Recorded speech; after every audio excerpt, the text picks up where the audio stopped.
The Indiana Democratic Party will implement a new code of conduct for all of its members. The decision comes after allegations of sexual misconduct against Indiana Senate Minority Leader Greg Taylor came to light. CBS 4 State House reporter Hannah Adamson has that story tonight. In light of sexual misconduct allegations surrounding several high-ranking Democrats, the Indiana Democratic Party, or INDEMS, voted to pass a new code of conduct all party members must follow. I think it's a very important first step. It sets the tone that we're not going to be business as usual. We're going to have some processes in place, and it's common sense, frankly. INDEMS says the code pertains to, quote, incidents of bias, discrimination, and harassment. Those who violate the code could face disciplinary action, ranging from a written warning to a ban. People will feel it doesn't go far enough.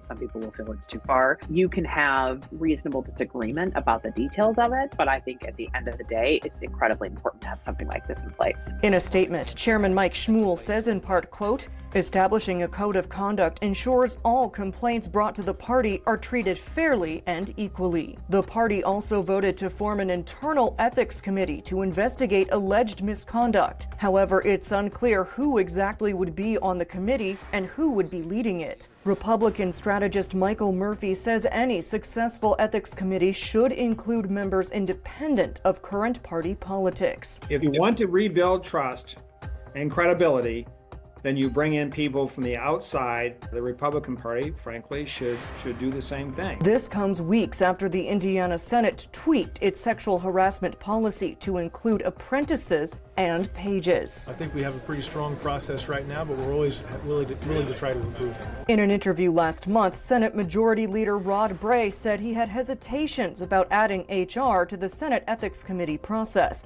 but didn't rule it out entirely. He also did not clarify how many complaints the Senate Republican caucus has had in the last decade. You know, unfortunately, I'm not at really liberty to talk about employment or personnel challenges like that.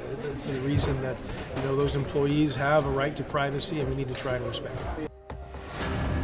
And that was CBS 4's Hannah Adamson reporting. We did reach out to INDEMS for additional information about its code of conduct and new ethics committee.